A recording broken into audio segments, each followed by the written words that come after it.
Hola, buenas tardes a todas, a todos, a todes. Bueno, un nuevo encuentro. Estamos acá con el profesor Sergio Belovich y el profesor Jorge Picano, que no está presente en esta clase, pero bueno, también estuvo en la construcción de esta temática. Vamos a continuar hablando del tema adultos mayores y estrategias terapéuticas. Hoy nos toca en el área institucional tocar el tema, analizarlo y esperemos que lo puedan transitar y que les sirva, de la institucionalización de los adultos mayores, la construcción de redes formales e informales, la resignificación de las redes informales en la sociedad que permitan la inclusión. Bueno, sabemos que muchas y muchos de ustedes están en este momento haciendo las prácticas en espacios que son institucionalizaciones, son de personas institucionalizadas, perdón, algunos de adultos mayores, como es en el caso de Don Orione, y otras mujeres en el Cotolengo, en el pequeño Cotolengo. Así que queremos que los elementos que podamos brindar en esta clase sean de utilidad para poder transitar la experiencia práctica. Para quienes no estén trabajando en instituciones de adultos mayores, les decimos que va a haber algunos elementos, algunas viñetas prácticas o de algunos análisis para que puedan de vivenciar o de alguna manera ejemplificar esta temática que vamos a tratar. Bien. Bueno, fundamentalmente vamos a pensar las instituciones como un dispositivo psicosocial de abordaje de la problemática de los y las adultas mayores, ¿sí? La idea es que podamos pensar que el lugar de internación no sea un depósito, sino que sea justamente un dispositivo psicosocial para que esos adultos y adultas mayores puedan desarrollarse y puedan tener una calidad de vida adecuada. Fundamentalmente queremos focalizar en cómo desde el rol del acompañante terapéutico, de cualquier miembro de un equipo terapéutico, podemos incluirnos en esa organización que ya está funcionando y que ya tiene sus propias pautas y sus propias normas de funcionamiento.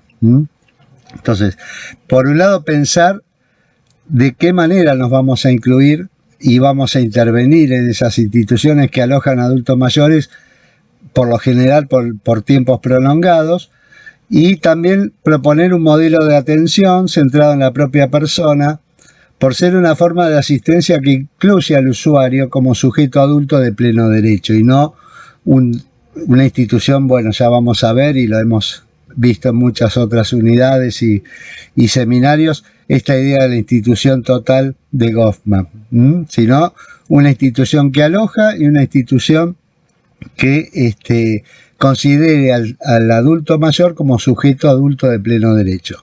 Ustedes saben, ese es el enfoque que siempre tratamos de dar y de plasmar en nuestros seminarios. Yo para agregar ahora en esto diría dos cosas.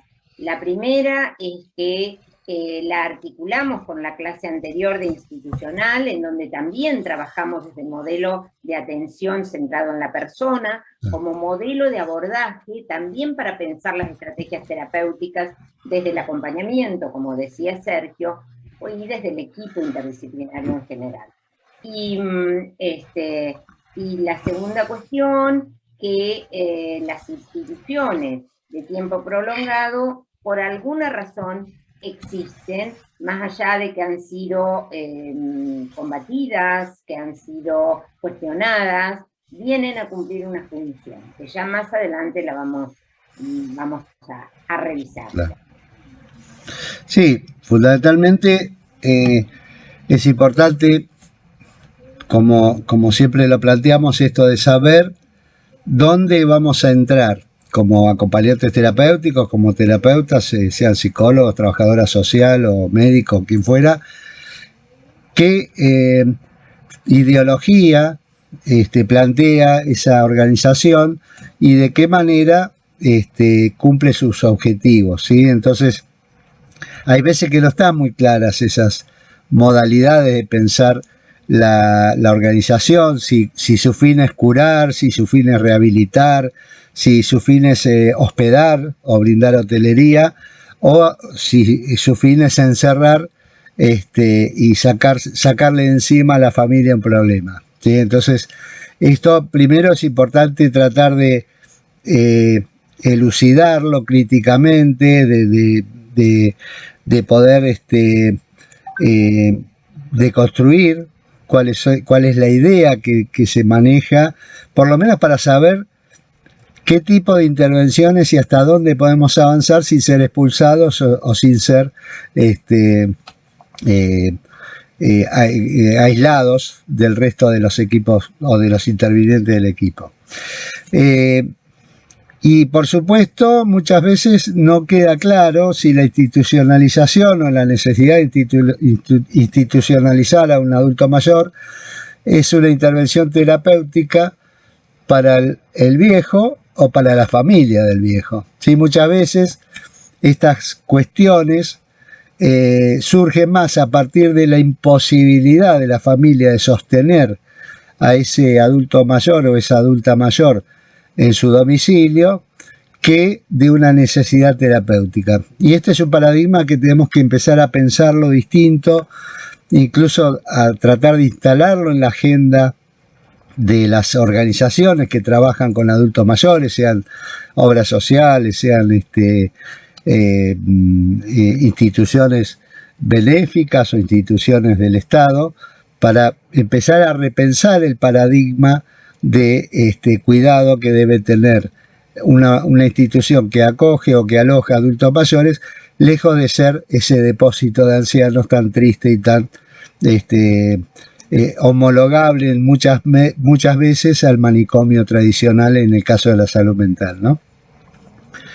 Sabiendo sí. que acá, o sea, en esto, bueno, ahora justo en esta diapositiva lo recupera esto, vuelvo otra vez a insistir en lo mismo, sabiendo que viene a dar una respuesta a una necesidad. Recién, cuando Sergio planteaba, aquí esta intervención terapéutica es para el adulto mayor, para el viejo, que se toma ese término también planteado a la Sociedad de Gerontología como la posibilidad de hablar del viejo, por eso lo recuperamos al término.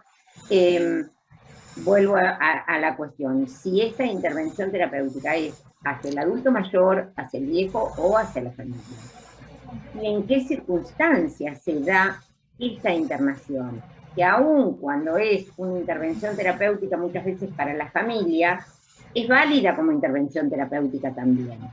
Sí. Y una imposibilidad de darle atención a esta persona por diferentes motivos. Bien, continúa, Sergio. No, lo que aparte me parece importante de poder pensar, tomemos la fotito, ¿sí? Si pudiéramos pensar la intervención terapéutica centrada en ese adulto mayor, tal vez no tendríamos que llegar a la intervención terapéutica centrada en ese acompañante familiar o como le querramos llamar. Digo, muchas veces socialmente se espera hasta que la familia estalle, ¿sí?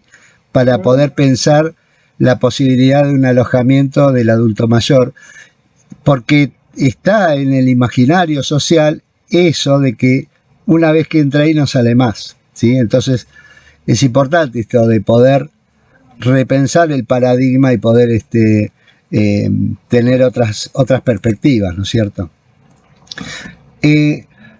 Como decía Marcela recién, las instituciones geriátricas no nacen de la nada, porque si nacen porque tienen una función social, ¿sí? Por un lado, remediar un problema individual de ese adulto mayor que no tiene contención suficiente, que no tiene la posibilidad de autovalerse absolutamente, que no tiene las herramientas, a veces incluso económicas. Entonces el Estado se hace cargo de ese adulto mayor, y por otro lado viene a solucionar un problema de carácter social, ¿sí?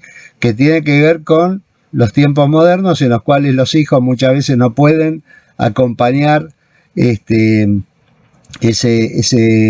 deterioro físico y a veces también psíquico, cognitivo, y por lo tanto ese adulto mayor queda en un virtual estado de abandono, aun cuando tenga cuidadores, cuando tenga acompañantes y demás. Entonces tiene dos funciones: por un lado, un problema real de ese adulto, de ese individuo o ese hombre o esa mujer que envejece y que empieza a tener sus limitaciones para autovalerse absolutamente sola, y por otro lado, esas familias y esa sociedad, no solo esa familia, esa sociedad que demanda y que no tiene en su imaginario la posibilidad de acoger al anciano. Esto ustedes lo han visto, cómo fue cambiando en el imaginario social, en las representaciones sociales, la imagen del anciano, de ser el consejero de la tribu, pasó a ser el estorbo, ¿sí? Claro, exacto. De ser el abuelo que estaba en el patio en la casa chorizo de los inmigrantes, pasó a ser algo fuera de modé y molesto, y antiestético para muchas familias. Y entonces también la sociedad impulsa modelos de producción de subjetividad en ese sentido, que hacen que sea más difícil todavía sostener la presencia de un adulto mayor en el seno familiar, ¿sí? Hay un artículo, Sergio, que le vamos a agregar, que para lectura optativa, pero por ahí alguien que le interesa puede acceder a él, que es de la revista Lancet, en donde la Sociedad Argentina de Gerontología, creo que es la que hace el análisis, no me acuerdo particularmente quién era el autor o la autora, en donde hace una deconstrucción de lo que fue el tema de dónde se originan y cómo terminan siendo hoy las residencias de alojamiento prolongado en los adultos mayores. Como en la década del 80 hubo como una cuestión a nivel mundial de disrupción, de crítica a las instituciones de alojamiento de adultos mayores, pero que después en la década del 90 recuperan el espacio. En aquel momento se empezó a trabajar mucho en lo que fueron las residencias, la atención domiciliaria, pero bueno, hubieron diferentes cuestiones que hacen que el adulto mayor necesite una modalidad de acompañamiento. Bueno, el tema de eso lo vieron en la clase anterior, el tema de que se amplió la expectativa de vida de la gente. Estamos hablando de un gran número de personas de más de 80 y de 90 años, en donde el deterioro y la falta de autovalimiento empiezan a ser casi el punto común en esa etapa de la vida, ¿no? Sumado a eso, las mujeres, que antes estábamos dedicadas al cuidado, y después con las salidas laborales, bueno, vamos perdiendo la capacidad, los grupos familiares, de dar alojamiento y sostén. Este artículo les va a quedar como optativo, así que bueno, es otro más como para poder analizar este tema. Sí. Y sin perder de vista que no son, digamos, los modelos tampoco son solamente, no son universales, ¿sí? Porque seguramente va a haber modelos para personas de cierto nivel económico, modelos para personas más vulnerables que no es lamentable que sea así, porque la idea sería que el modelo fuera, por ejemplo, estaba pensando estos modelos actuales que se están viendo porque hay una concepción de la vejez más activa, más dinámica, etcétera, pero que están pensados en la clase media, estas comunidades supervisadas que le llaman, ¿no? Donde los adultos mayores viven en departamentos con autonomía, abiertos a que recibir visitas, a salir y entrar, pero que hay grupos de profesionales que están supervisando, hay dispositivos de cuidado, de alarmas, etcétera, etcétera, pero que son modelos para una clase media, media alta, y para personas con un desarrollo personal en su vida que no es lo mismo que alguien que trabajó toda la vida en una fábrica y de pronto tiene que quedarse en su casa a las 24 horas del día y envejecer en su casa, ¿no? Esto es como que también entonces tenemos que pensar, buscar esos dispositivos para que los adultos mayores asuman nuevos roles, tengan una participación más activa en la comunidad, y eso no debe terminar en la internación en un asilo, ¿sí? Sino que dentro de esas organizaciones también puede haber actividades de carácter comunitario. Entonces, para poder definir nuestro rol dentro de la organización, tenemos que pensar dónde nos metemos. Siempre insistimos con esto. ¿Qué tipo de institución es? ¿Es una institución privada? Lo único o lo más importante que tiene en su esquema es la rentabilidad. ¿Es una institución pública que tiene una concepción de beneficencia, de pobrecito el viejo, vamos a cuidarlo? ¿O es una concepción pública, una institución pública que tiene una concepción de derecho? ¿Sí? ¿Cuál es la dimensión ética? Va a definir estas concepciones ideológicas, nos van a definir una concepción ética. Si lo importante es ahorrar porque el viejo produce gasto, o lo importante es el bienestar del adulto mayor. ¿Cuáles son los objetivos y las funciones que se plantea esa organización? ¿Qué concepción tienen de atender y recibir al adulto mayor? Digamos, esto que decíamos, esta idea de benéfica, de caridad, una idea de derecho, una idea de tratar al adulto mayor como un adulto y no como un bebé, como un niño. Y también ver quién creen o quiénes piensa la institución que es su cliente / paciente, ¿sí? ¿A quién deben satisfacer? ¿Al viejo, al adulto mayor, al familiar que los contrata y les paga, a la obra social? Esto que siempre es un dilema para el acompañante terapéutico en todos los acompañamientos, porque definir el rol tiene que ver también con definir a quién le debo mi compromiso ético, ¿sí? Si al paciente o al acompañado o acompañada, a la familia o a la obra social o al equipo terapéutico, etcétera, etcétera. Son todas cuestiones para preguntarnos, no hay respuestas unívocas de esto, pero sí es importante que podamos tratar de revisar cuando ingresamos a una institución estas preguntas y ver qué respuestas podemos ensayar. Y también definir desde dónde nos vamos a parar para pensar nuestras intervenciones con el adulto mayor que reside en esa institución, ¿sí? Sí, porque también si nos paramos desde un lugar totalmente opuesto, por ejemplo, una institución que lo más importante es el lucro que le produce la internación del adulto mayor, y nosotros le proponemos en nuestras intervenciones cuestiones que van a generarle más gasto, o no podemos fundamentar que en definitiva en un mediano plazo esa intervención va a ser más productiva, en el sentido de que va a permitir una mejor calidad de vida a ese adulto mayor y van a tener que gastar menos en otras cosas, a veces esas intervenciones están destinadas al fracaso. A veces es imposible también, ¿no es cierto, Marcela? Intervenir en lugares donde de pronto lo único que prima es si puedo ahorrar un pañal, ahorro un pañal y estiro que el adulto esté Bueno, mojado. lamentablemente cuando el Claro, eje es el económico, esa es una de las cuestiones que más intervienen en la definición de las instituciones. No las estamos negando, no es que todo, o sea, el ajuste siempre es en la calidad de vida del claro, residente del lugar.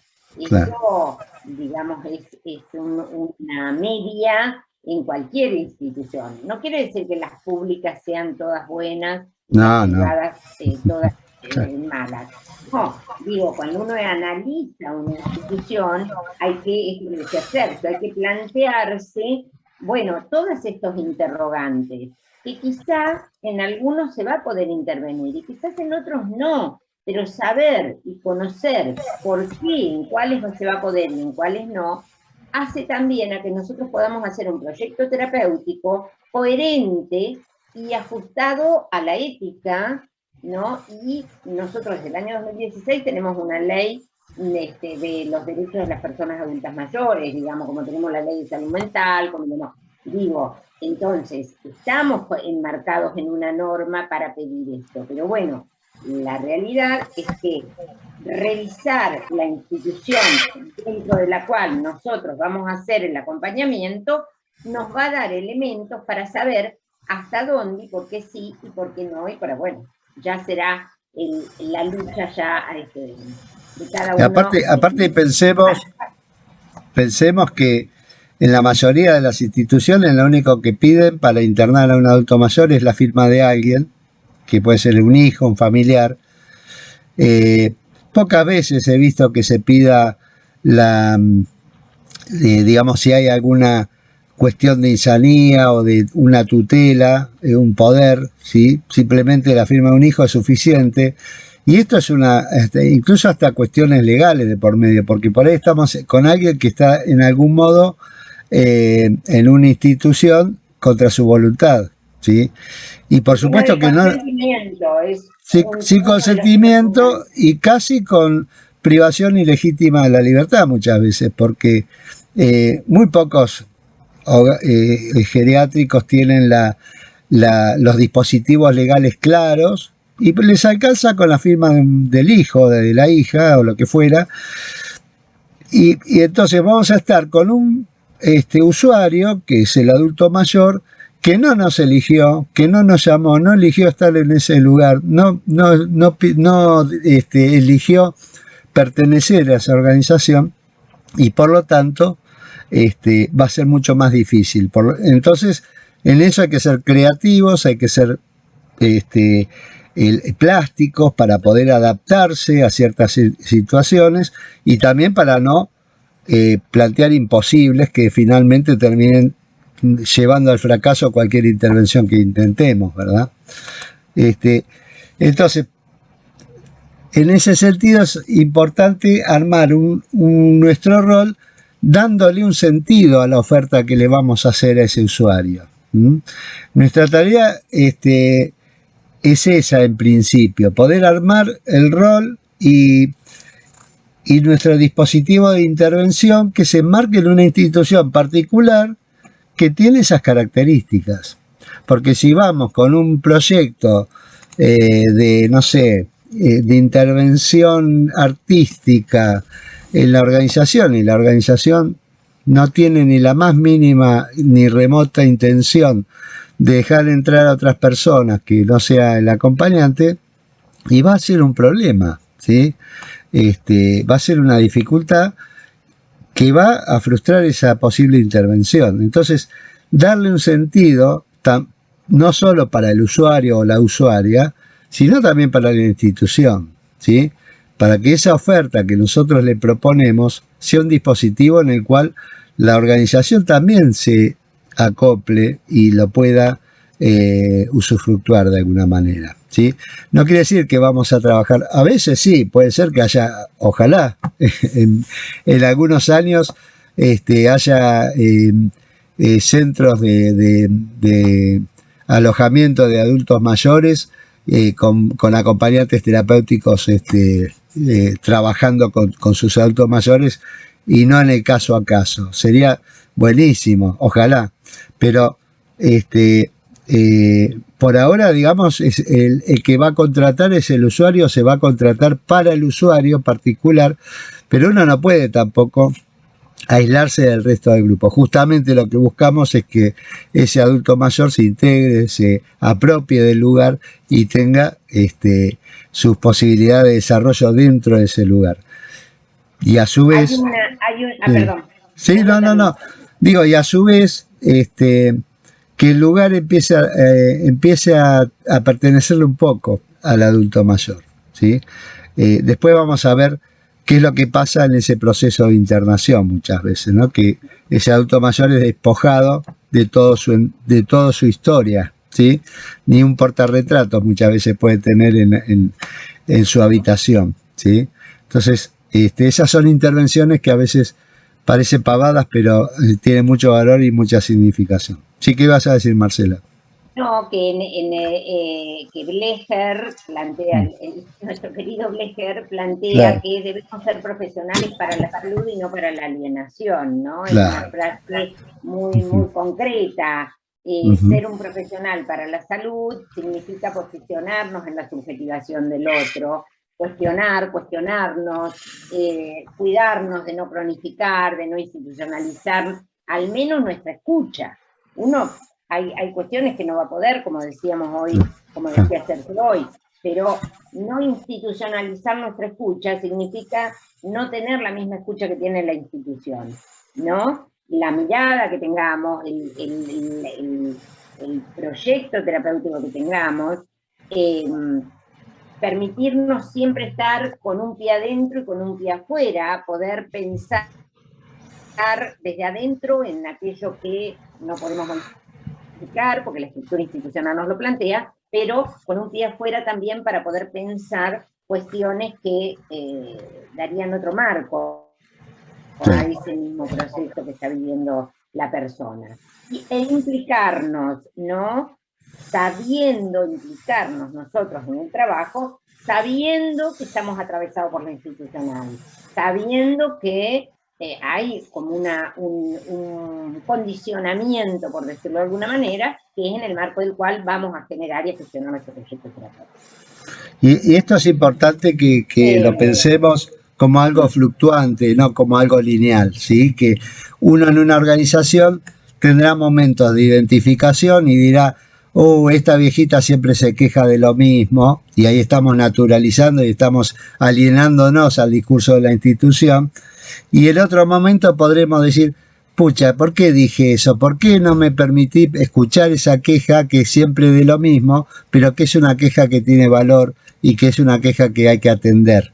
Aunque sea una queja en una viejita demenciada y que no la viene a visitar nadie, ¿sí? Entonces, digo, muchas veces para sobrevivir en las organizaciones, y bueno, de a ratos nos vamos alienando al discurso de las organizaciones.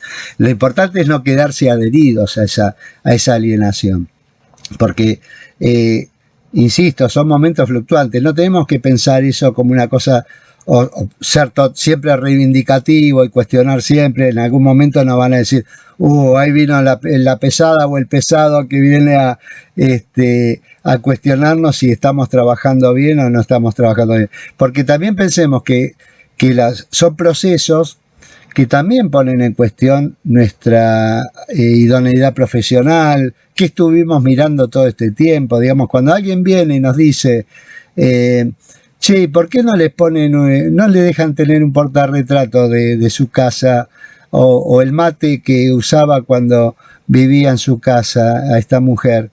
Y también pone en cuestión, ¿por qué no vi eso antes? ¿Sí? Entonces, en ese sentido tenemos que ser cuidadosos de la intervención también, porque a todos nos... dice en el texto perdón. No, sí. Pues sí. No. Dice el texto que estamos en un interjuego siempre entre la oferta y la demanda. Exacto. Que siempre vamos a estar como interpelados e interpelándonos. Exacto. Esto es nuestra función profesional. Ujú. Entonces, pero también pensar que el real, obviamente que aquello que no supere, decíamos al principio, lo que sea posición ética, deontológica, ¿no? Y la Ujú. ética profesional, pero hay un real que atraviesa ese sujeto, como es el estar institucionalizado. Entonces, también puede hacer la diferencia en su calidad de vida el poder pensarlo en ese marco y construir un proyecto terapéutico que en no pensarlo, porque como no podemos tirar los muros de la institución, mejor no hacemos nada, ¿no? Exacto. Entonces, este interjuego, esta interrelación, va a ser de manera permanente y constante, creo que no solo en la institucionalización de adultos mayores, en otros, Y hablando de la red, campos también.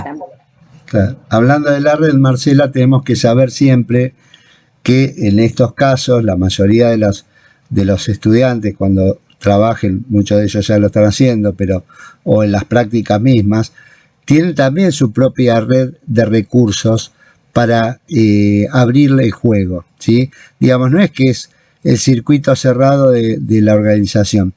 Por supuesto, hay que hacerlo siempre con cuidado porque todas las organizaciones, como vimos en las clases anteriores, presentan foco de resistencia a cualquier transformación. Entonces, pero trabajar con la familia, trabajar con los directivos, trabajar con los equipos terapéuticos que son externos la mayoría de las veces, el médico, el psicólogo, el psiquiatra, digo, también son posibilidades para ir introduciendo modificaciones e ir introduciendo algún tipo de cambio y de propuesta.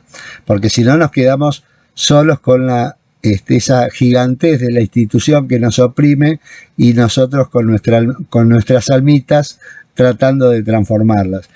El trabajo en red también, en ese sentido, implica que pensar a qué es permeable el sistema, a qué es permeable la organización, y en ese sentido tenemos a la familia, tenemos a la obra social, tenemos el equipo de profesionales, el director médico, en general en casi todos los hogares hay uno, que bueno, habrá que ir viendo qué posibilidades nos dan de poder abrir el juego a esas intervenciones, ¿verdad? Bueno, Yo voy a ponerme con una cuestión más anecdótica. Hoy, perdón. No, sí. Estamos pisándonos, pero porque me parece que no termina Hay de un delay, a mí se me corta de rato. Sí. Sí. No, Dale, habla lo que vos. quería agregar. ¿Cómo? Habla. Bueno.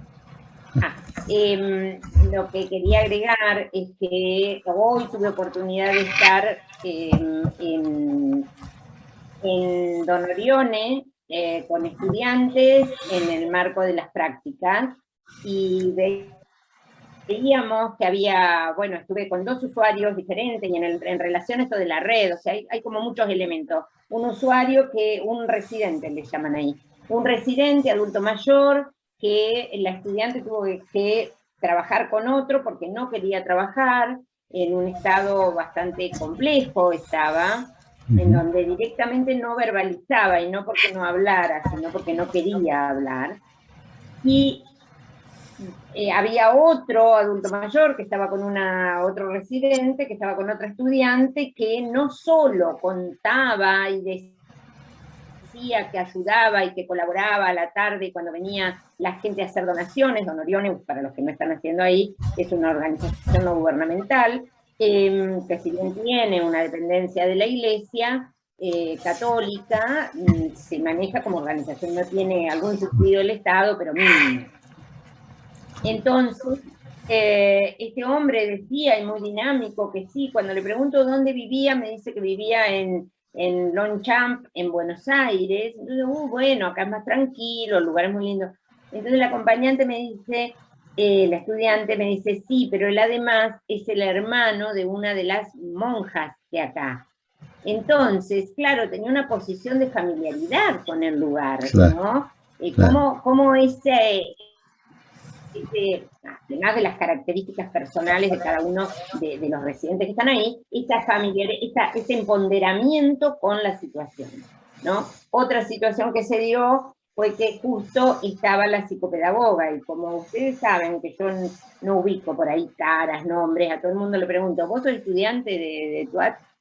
Cuando hago esas pasaditas así rápidas, no, me dice, soy la psicopedagoga. Entonces ahí, bueno, aproveché a hablar y a decirles que les diera elementos a las estudiantes que estaban trayendo de su casa cuestiones también para poder generar. Entonces nos mostró que había un lugar de juegos, que las propias estudiantes podían trabajar con esos elementos con los residentes. Y en un momento una de las estudiantes me dice, yo estoy acompañándolo y ayudándolo a que termine una tarea que le dejó la psicopedagoga ayer, ¿no? En esta red de elementos, y estoy hablando de una práctica muy cortita, lamentablemente, pero bueno, cómo ahí empieza a generarse ese entrelazado que es subjetiviza al sujeto, ¿no? Perfecto.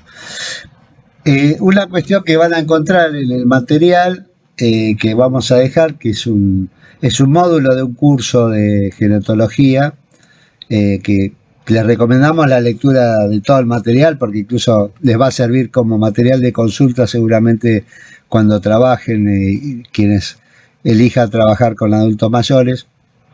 Es una definición de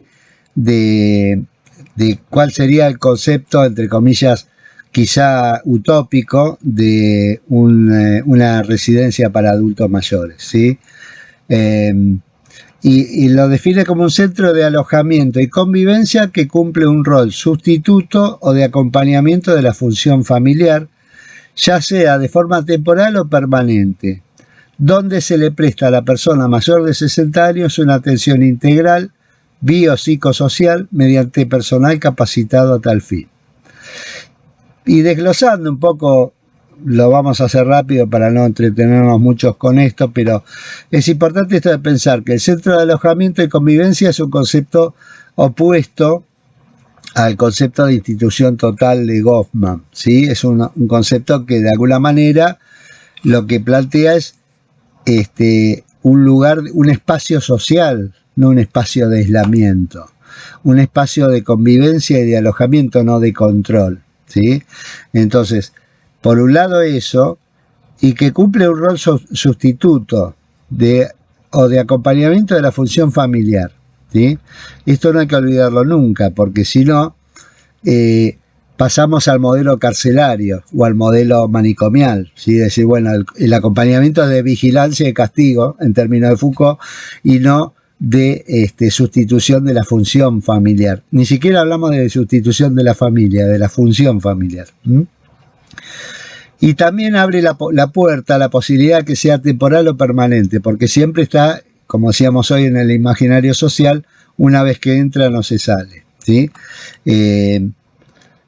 Donde se le presta a la persona mayor de 60 años una atención integral biopsicosocial. Bueno, acá yo me siento identificado, que va a ser, es inevitable, pero esto de abandonar el modelo biomédico como modelo también de atención de la tercera edad, ¿sí? Esto de abandonar el modelo de, bueno, si tiene la medicación, el control de la presión y la temperatura, ya está, con eso estamos cubiertos. Eso tenemos que empezar también a modificar el paradigma, porque todavía hay muchas residencias que tienen esa concepción. Contratan enfermeras que tienen una gran formación en general, si fueran de nuestra universidad, del departamento, sería mucho mejor, pero que por allí no tienen toda la amplitud para poder trabajar cuestiones de lo psicosocial, de lo vivencial y demás. Entonces, también empezar a pensar que estas residencias deben cambiar ese paradigma, sobre todo teniendo en cuenta esto que decíamos hoy, ¿viste? El adulto mayor es llevado a un lugar, por lo general, contra su voluntad. Es rara la vez que un adulto mayor dice, sí, yo quiero ir a un lugar. Algunas veces ha habido casos. pero se lo despoja de su casa, de sus recuerdos, de sus objetos, de la posibilidad de entrar y salir muchas veces. Digamos, hay lugares donde el adulto mayor no puede circular con libertad, ¿sí? Aun cuando sea autoválido, ¿sí? Entonces, digamos, repensar este paradigma de la institución de la casa de cuidados es una forma también de poder hacer propuestas para que las organizaciones, por supuesto, vamos a encontrar de todo y esto no queremos plantear esto como modelo, pero sí como una aspiración hacia dónde debiéramos por lo menos pretender ir en los modelos. Porque tampoco podemos descartar que el día de mañana ustedes se junten en un grupo de acompañantes y decidan poner una residencia. Digo, esto, ojalá dentro de unos años haya varias cooperativas u organizaciones de acompañantes y otros profesionales que digan, bueno, vamos a plantear un modelo distinto. ¿Por qué no? Yo me permito soñar, ¿no? Todavía no me voy a ir, pero... No vas sí, a ir ahí todavía, pero todavía bueno. no, pero cuando estén en esas Ahí estamos organizaciones capaz que... soñando por eso. Por ahí soñamos por eso, porque nos atraviesa a todos y a todas, ¿no? Esta es una realidad. El envejecimiento nos atraviesa a todos, lo veíamos en la clase anterior. Otro de los temas que por ahí es importante, y ustedes lo van a tener en el material, es pensar cuáles son las condiciones en que alguien, esto que decía Sergio, que ingresa a una residencia de larga estadía. Ese ingreso es un cambio radical en la forma de vida. Y que esto impacta, por un lado, bueno, que las razones pueden ser históricas, porque la vinculación del adulto mayor con su historia, con su pasado, o con sus vínculos, lo condiciona directamente para poder seguir viviendo afuera, materiales, porque, qué sé yo, la necesidad de internación a causa de enfermedades invalidantes, la gran mayoría de los adultos mayores quedan o muchos de ellos, no todos, pero por cuestiones invalidantes, por una normativa, porque es fruto de una decisión judicial, porque, qué sé yo, porque los grupos familiares no pueden alojarlo, pero todo implica, esto necesariamente implica una situación conflictiva. Nunca una internación de un adulto mayor en una... Lo planteo también para el día que ustedes por ahí trabajan contratados por un grupo familiar, en donde van a aparecer las situaciones de conflicto y van a aparecer las tensiones que, por las cuales, o a través de las cuales, o que genera, o sea, esto puede ser causa o consecuencia, la internación de un adulto mayor, ¿no? No, cada familia o cada grupo que decide una internación, lo decide llegando por distintas vías, pero con una cuestión de imposibilidad, ¿no? Claro. Nadie no debería elegirlo como primera instancia terapéutica. Es cuando las demás instancias terapéuticas fracasaron que se piensa en la institucionalización.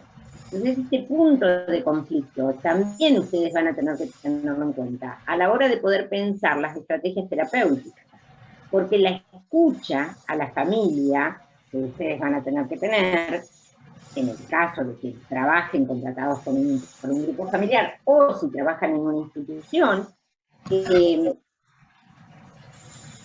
va a haber un tiempo de conflicto. Esto va a haber generado crisis seguramente en el seno familiar, desde en las mejores situaciones en donde se rompe ese equilibrio y la familia se ve superada con su capacidad de dar respuesta a esa situación. Tienen que modificar actitudes, expectativas, roles, mandatos familiares. Bueno, esta acomodación o reacomodación necesaria hay que tenerla en cuenta a la hora de pensar una estrategia terapéutica con el adulto mayor, ¿no? Porque también va a generar esto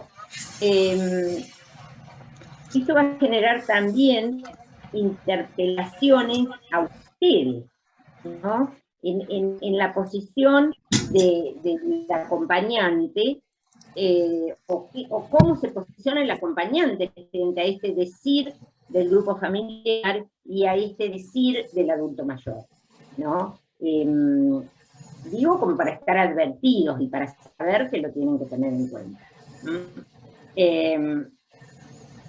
No, y pensaba también que una cosa que todavía no desarrolla mucho este punto, pero que me parece importante señalar, es la mirada sobre las familias, ¿no? Que muchas veces socialmente son culpabilizadas, son puestas en un lugar, incluso la misma familia trata de argumentar, de racionalizar la necesidad antes de definir la institucionalización de un adulto mayor.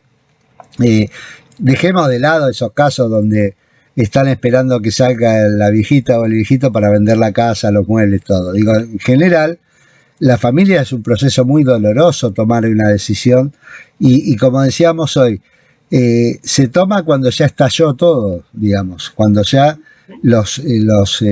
entonces, después aparece esta otra cuestión culpabilizante, las familias que no visitan, las familias que no van a visitar al adulto mayor, desde un lugar de la culpa, de uy, qué mal, qué desagradecidos, etcétera, y no desde un lugar de entender que para esa familia no ver a ese adulto mayor deteriorado es una forma también de no ver su propio, entre comillas, abandono, su propia vejez, o incluso ver el deterioro mismo de ese papá o esa mamá, ¿sí?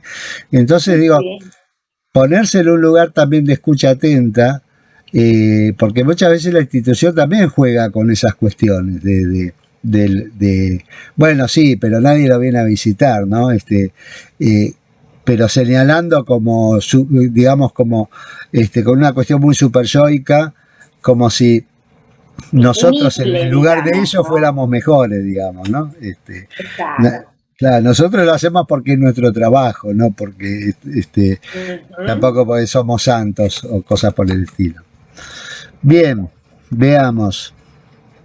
Decíamos hoy esto de vigilar y castigar, dice, en general estos lugares de los hogares de convivencia y demás nunca ahí estamos, nunca se parecen a un hogar, esto que decíamos hoy, ¿sí? No es una casa, una vivienda, incluso un tema que es un tema muy grosso y que lo hemos tocado al pasar en el seminario anterior, pero que creo que hay que abordarlo con más profundidad, es el tema de a veces de la sexualidad en los hogares, de las residencias geriátricas, o del erotismo, ya ni siquiera de la sexualidad, esto de que puedan interactuar libremente hombres y mujeres, o mujeres con mujeres, pero digo, esta posibilidad de pensar que el adulto mayor también tiene una vida erótica, ¿sí? Que no es solamente el viejito o la viejita que está leyendo, que está mirando la novela todo el día, ¿sí? Entonces, esto está abolido en la mayoría de las residencias geriátricas. Esto que decíamos de los recuerdos, de las cosas que se pierden, de las cosas de las que son despojados de su vida interior, ¿sí? Esos elementos típicos que uno dice, ¿para qué guarda esto? ¿Para qué tiene estas cosas? ¿O para qué ese cuadro horrible que tenía la abuela en la pared, ¿no? Que uno dice, ¿por qué lo tenía? Y resulta que era un cuadro que le había regalado, vaya a saber quién, ¿no? Entonces, es importante tratar de transformar, en la medida de lo posible, siempre insistimos, y con los cuidados del caso, estas miradas de vigilar y castigar desde la mirada del cuidado centrado en la persona, desde la mirada de el anciano, el viejo o la vieja como un sujeto, ¿sí? O como una sujeto que tiene su mundo interior, que tiene su creatividad, que tiene su espontaneidad y que simplemente hay que darle el espacio para que eso pueda emerger, ¿sí? Porque debemos recordar que eso es lo primero que perdió una vez que entró ahí, ¿sí? Entonces es importante esto de poder revisar esa mirada. Entonces, pensar esto y tratar de deshacernos de nuestros preconceptos respecto a lo que debe ser una institución de estas características, en el sentido de que estamos naturalizando, porque las instituciones han sido a lo largo de la historia de instituciones de carácter total, ¿sí? Bueno, es todo un trabajo, así como lo fue y lo sigue siendo con la ley de salud mental, lo es y lo seguirá siendo posiblemente durante mucho tiempo con los hogares de atención de adultos mayores, ¿sí? Porque el resultado fundamental para la persona que vive en esas instituciones es que originan en esas personas un proceso de cambio radical de su ritmo de vida, de sus costumbres, de sus hábitos. Si uno se levantaba a las 7 y el otro a las 10, bueno, ahí en la institución total todos se levantan a la misma hora, ¿sí? Entonces, compatibilizar esas cuestiones de la individualidad con las cuestiones de una institución que obviamente tiene necesidades organizativas también. Por ejemplo, no puede prepararle el desayuno tipo hotel a cada uno, por ahí sí, si se puede hacer en los hoteles, ¿por qué no en un podría haber una franja horaria? Te lo hacen individual, te ponen de 8 a 10. Claro, pero por lo menos tenés una franja horaria y tampoco tenés por qué. Obviamente. Un poquito podés elegir. Pero digo, entonces compatibilizar esas cuestiones son todas pérdidas, y entonces tenemos que pensar en esos adultos que ingresan de un lugar íntimo, personal y absolutamente propio a un lugar ajeno, impersonal, totalmente masificado, y en el cual no tienen ningún espacio para plantear su individualidad, plantear sus necesidades personales. Entonces, pensar dispositivos, pequeñas pavadas, decir, como decíamos hoy, quizá que si tiene que compartir la habitación con una persona desconocida, que cada uno tenga sus objetos personales en una mesita de luz, qué sé yo, el portarretrato, la medallita de la Virgen, lo que fuera, y que ese espacio sea respetado, que tengan una estantería para sus libros o sus revistas. Como decíamos, en la transformación de la salud mental, recuerdo un viejo libro, creo que era no sé si de Pichot Rivière, que contaba que una pavada que se había dado cuenta es que en las salas de internación no había relojes ni calendarios. Los pacientes no sabían ni en qué día vivían, o lo sabían por el médico que estaba de guardia, ¿sí? Bueno, en las instituciones totales pasa eso, y los geriátricos no escapan de esa norma. Entonces, empezar a revertir esos procesos, que por supuesto no tienen que ver ni con la mala intención, ni tienen que ver con el funcionamiento institucional. Tiene que ver con que no podemos tener una cocinera haciendo comida las 24 horas según el horario que cada adulto mayor tenga o que cada paciente internado tenga.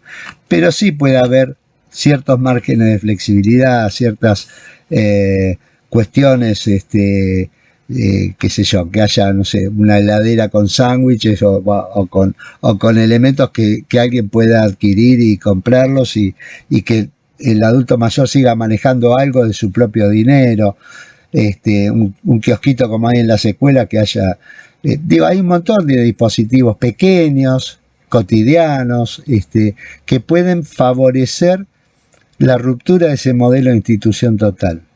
y convertir esa institución. Perdón, Sergio, Sí, pero te interrumpo con algo que es una sí. experiencia de un lugar que es una ONG y que Ujú, también acá en Bahía Blanca y que es el hogar de ancianos. mm, Lamentablemente no podemos hacer prácticas porque por aforo, por la pandemia, no permiten claro, la incorporación de estudiantes, pero la verdad es que es una institución, ojalá el año que viene o en otros espacios podamos empezar a trabajar la diferencia entre instituciones, no para hacer un juicio de valor, sino mm, para ver qué elementos. A mí una de las cosas que más me ha sorprendido en el hogar de ancianos de acá de Bahía Blanca es que, por ejemplo, tienen una peluquería. claro. Hay una de las salas que es una peluquería. Y las señoras que están ahí, que son autoválidas, sacan turno y van la verdad es que no sé con qué dinámica, si es gente ad honorem, si tiene un subsidio o algo para que vaya a la peluquera, pero les puedo asegurar que era una peluquería como cualquier peluquería de barrio de cualquier lugar. Con el coso, la gente se asomaban por la ventana y decían, mañana tengo turno porque me quiero poner los ruleros. Digo, ¿no? No es que Claro, uno va a hacer una burbuja y claro, porque también la gente entraba y salía. Obviamente que hay diferentes residentes, algunos que pueden, otros que no, pero para aquellos que pueden, sí se les va como ampliando las posibilidades de circulación, aún en la restricción, ¿no? claro. Y fíjate que son intervenciones quizás ni tan costosas ni tan onerosas y a veces podría ser eh, o bueno, estos ensayos que hay en varios países nórdicos, de Canadá, de Dinamarca, de hogares y guarderías, ¿no? Que funcionan Claro, esa de manera relación entre mixta, sí, exacto. De manera mixta funciona un hogar, una residencia para adultos mayores y una guardería durante cierta cantidad de horas en las cuales hay momentos de interacción mutua entre los adultos mayores y los niños o niñas que asisten a esa guardería. Digo, es cuestión de animarse a pensar y después, por supuesto, llevarlo a la práctica y pequeñas intervenciones, como podría ser, si bueno, este, eh, pensar lugares donde los adultos mayores tengan un espacio de intimidad, bueno, respetar lugares donde puedan juntarse a hablar de a dos o de a tres o los que fueran, pero que no tengan que estar todos como se ve habitualmente esa imagen, todos alrededor de la mesa mirando la misma novela o haciendo las mismas actividades. También, por suerte, eso ha ido cambiando bastante, pero tenemos que seguir avanzando en ese sentido. Y bien, esto de las residencias tiene muchas veces un gran contenido de eufemismos, porque justamente lo que decíamos hoy, muchas veces no queda claro el rol, no queda clara la misión de la organización, no quedan claros los fines, ¿sí? Entonces vamos a encontrar muchos tipo de residencias para adultos mayores que tienen nombres parecidos a los de jardines de infantes, ¿no? Mi querida abuelita, bueno, ahí hay la quinta de los abuelos, la armonía, digo, a veces el atardecer de los años, digo, estas cosas simbólicas, ¿no? Como muy, a veces incluso cursi, uno podría decir, pero porque justamente no está clara la misión que tienen esas organizaciones. Si vienen desde el enfoque de la caridad, de la beneficencia, si tienen un enfoque de derecho, de que ese adulto o esa adulta mayor tienen derecho a un envejecimiento protegido y digno, ¿sí? Entonces, esto también va a delimitar también la estética de la organización, también la forma del trato, de el personal hacia esos adultos o esas adultas mayores. Y por supuesto, uno no puede estar ajeno como equipo de trabajo a esas dinámicas. No puede decir, bueno, yo uso un trato totalmente distinto. Digamos, son todos procesos que hay que cuestionarlos, ponerlos en cuestión. Siempre insistimos con ese cuidado de no, para no ser expulsados ni nosotros ni nuestro usuario o usuaria, ¿sí? Porque muchas veces generan esas situaciones de desconcierto, producto de la falta de claridad en los objetivos de la organización, simplemente. Acá tenemos la casa de los abuelos, los voy a marcar, el atardecer de los años, alojamiento y guardería, dice, pero guardería de ancianos, ¿no? La morada del valle, bueno, ese es un poquito más. Acá no alcanzo a leer ahora, cuando lo puse seguramente la quinta de los abuelos, ¿sí? Y así tenemos que también, además delimita en alguna medida la pertenencia social y económica de esos residentes, ¿no?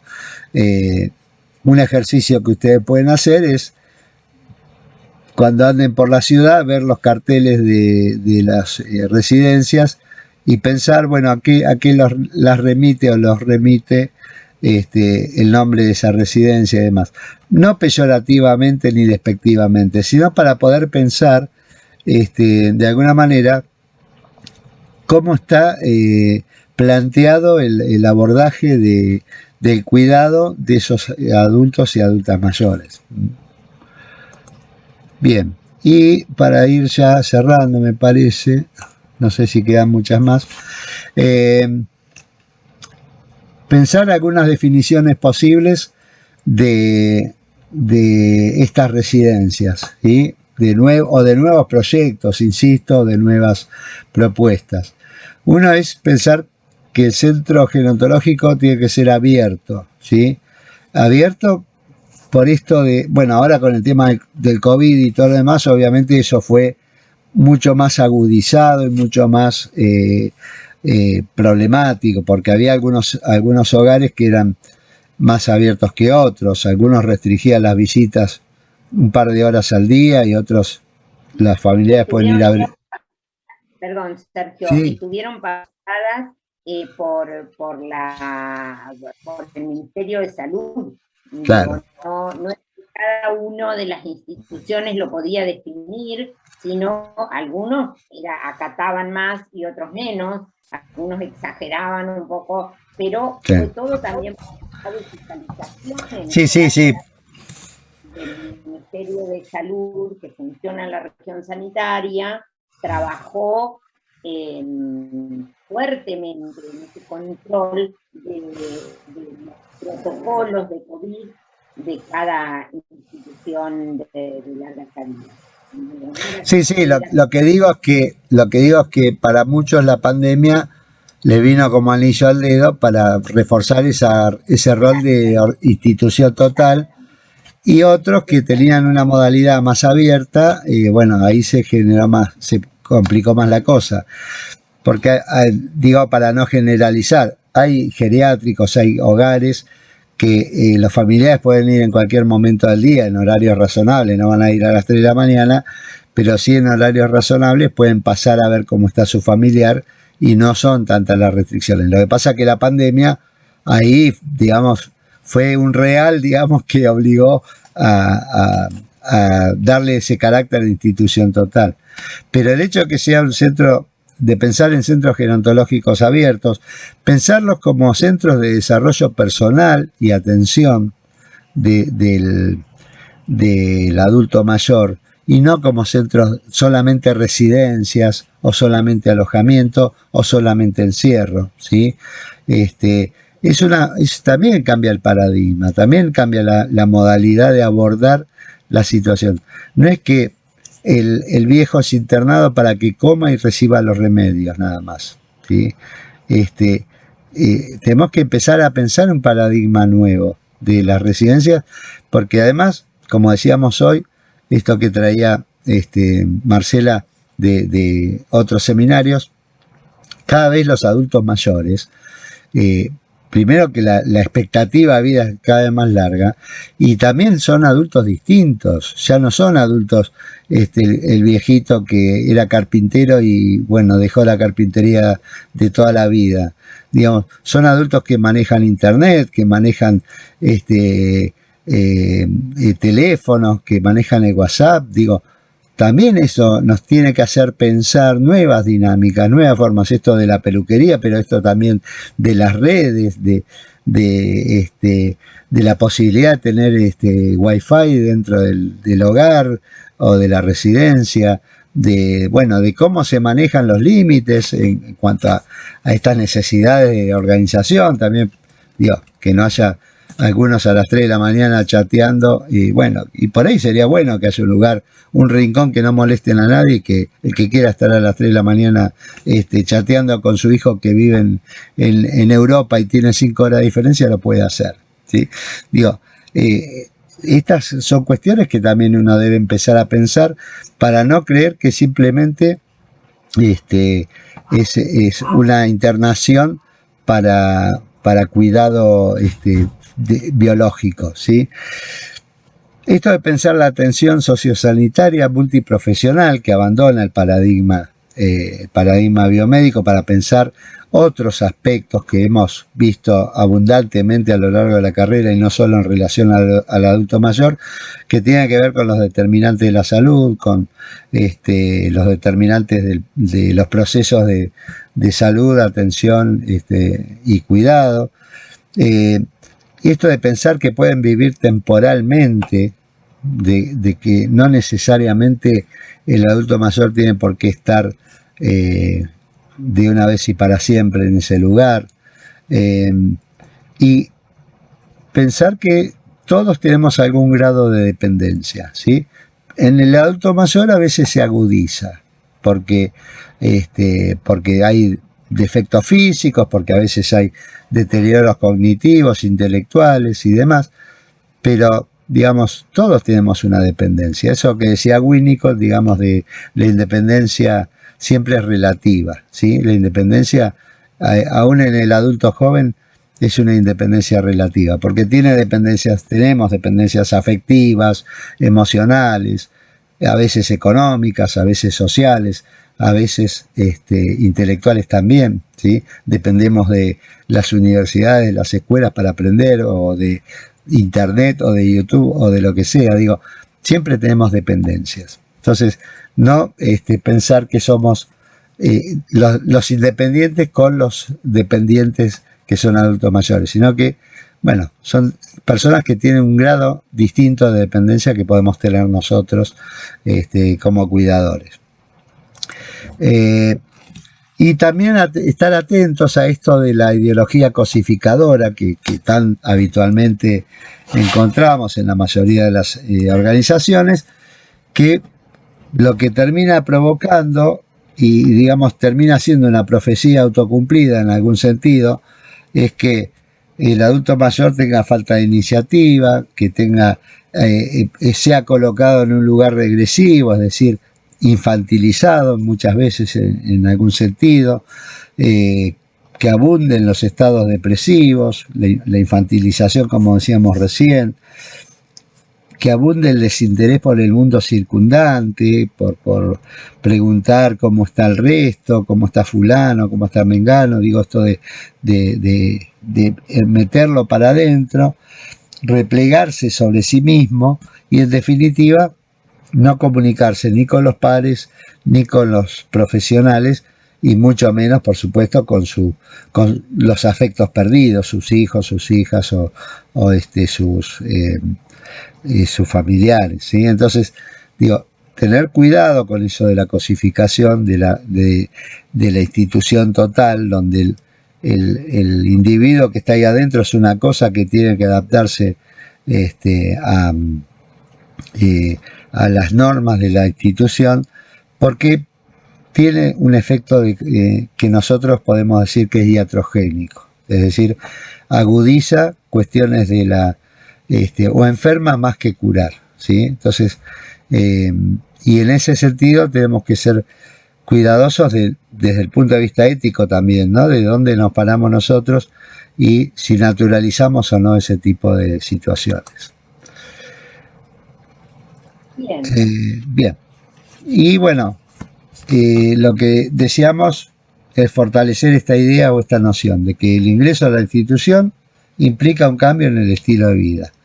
Y es nuestra tarea acompañar esa adaptación, pero también atender a las demandas legítimas de quien de alguna manera se le transforma su vida sin haber podido elegirlo. ¿Mm? Entonces, las residencias de larga estadía, como decíamos hoy, son el último recurso, ¿sí? Pero son legítimas, cumplen una función social, una función familiar, pero no tampoco podemos decir que demonizarlas en algún sentido. Justamente lo que tratamos de pensar y de invitar a ustedes a que puedan pensar es que posiblemente haya otras formas de residencia de larga estadía que tal vez están todavía por descubrirse y quizás sea el trabajo de ustedes, insisto, en que y nosotros por supuesto lo venimos haciendo, pero siempre es necesario más para que haya modificaciones en esos paradigmas, en esas ideas y en esas respuestas de salud, pero también que son sociales y que son emocionales para ese adulto mayor. No sé, Marcela, si querés agregar algo. Sí, creo que lo que estábamos planteando es recuperar otra vez este tema de hacer el tratamiento basado en la persona, la atención basada en la persona. Recuperar esto que veníamos hablando, y en ese material lo van a tomar nuevamente con indicaciones muy concretas en cuanto, o con más que indicaciones, instrumentos muy concretos de modo en que el abordaje basado en la persona cambia absolutamente esta posición de justificante que hablábamos antes, obtienen las instituciones largas de estadía. Da mucha alegría cuando uno llega a una institución de larga estadía y escucha que hay acompañantes externos, que hay acompañantes terapéuticos que vienen a estar con algunos usuarios, con algunos residentes, porque esto implica un trabajo por parte de los propios acompañantes en esta terapéutica que tiene que estar necesariamente enlazada con el trabajo interdisciplinario que se plantea en la institución. Y acá no estoy diciendo que tiene que haber grandes equipos, sino que para permitir un poco lo que decía Sergio hoy en relación al aforo y a los condicionamientos por el COVID, por la pandemia, en esto es lo mismo, una institución que permite la incorporación de un agente externo, digamos, un terapeuta externo, como puede ser un acompañante terapéutico, habla de un equipo que está flexible a poder incorporar otros elementos. Y acá ya quedaríamos en el compromiso nuestro como acompañantes de generar y gestionar estas estrategias terapéuticas basadas de atención basada en las personas, ¿no? Que parece de un término, casi cotidiano, y sí, ¿cómo no lo va? Bueno, sí, necesariamente una revisión de la estrategia terapéutica. Y nosotros lo tenemos muy aceitado como acompañantes terapéuticos, está muy aceitado la singularidad y el acompañamiento en la singularidad. Bueno, pues no es común este acompañamiento al interior de las instituciones de larga estadía, y al menos en las privadas. Ustedes van a tener una ficha de cátedra, porque el capítulo es bastante largo, el que van a tener como obligatorio. Van a tener una ficha de cátedra que es casi un punteo de las temáticas, y perdón, pero me quedé mirando si no había más PowerPoint, más filminas después de esta. Sí, hay algunas cosas de esto que habías hablado, el modelo centrado en la persona. Esto era como Estamos. seguir dándole un cierre a esto. Está también planteado, no, los principios rectores de este modelo. Algunas cosas parecen obvias, el bienestar físico-emocional, el respeto del apoyo a las decisiones, pero cuando uno plantea un proceso terapéutico y lo empieza a transitar, es lo que decía Sergio hoy, te interpela, ¿no? Desde el otro, de por qué no se me ocurrió antes, de poner en falta al otro me refiero a la otra institución, o de revisarnos también nosotros en tener la escucha y la intervención crítica para poder revisar cada tanto tiempo.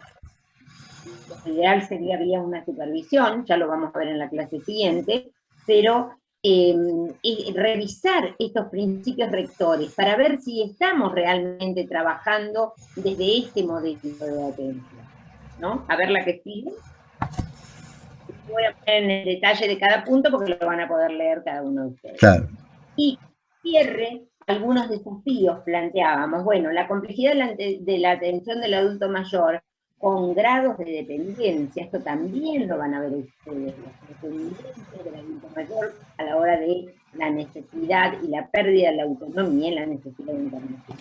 Y nos plantea este desafío de intervenciones donde el concepto de calidad y dignidad excede a la eficiencia o no de los recursos, ¿no? ¿Cómo revisar este concepto de calidad y de dignidad? ¿Sí? A la hora de pensar, nada, cuando uno ve a un adulto mayor que no elige la ropa para ponerse, ¿no? O que pierde que por ahí las pierde por estar en la institución, pero dignifica, objetiviza el poder incorporar estos elementos que tienen que ver con la dignidad del sujeto. Bueno, y nos coloca frente al desafío, por otro lado, el sesgo sociosanitario, el entramado del cuidado, sin perder el horizonte de los derechos humanos, la dignidad y la autonomía en la toma de decisiones. Esto Marcela, un comentario, digo porque esto que decías vos de también pensemos que, porque si no a veces caemos en el riesgo de demonizar las instituciones, pero también pensemos que hay los paradigmas de la eficiencia, de la eficacia, planteados por el neoliberalismo, por la tecnocracia, que muchas veces los hacen chocar con estos, digamos, capaz que una intervención que es una pavada, pero implica acomodar un horario de la cocina o acomodar un horario de la limpieza, es vista como una intervención ineficiente en términos de administración y gestión sanitaria, pero es una intervención eficaz y eficiente en términos de subjetividad, ¿sí? Entonces, también tenemos que poder defender. El modelo. O también que pase lo contrario. Se me venía mientras estábamos hablando una situación de un adulto mayor, padre de una amiga, ella con un muy buen lugar en la salud mental, no de Argentina, pero bueno. Entonces, donde lo ponen, donde necesariamente tiene que estar en una institución total, porque tenía una inhabilitación motriz que no le permitía en muchísimos años, claro, pero cuando lo internan en esa institución, había tanta cantidad de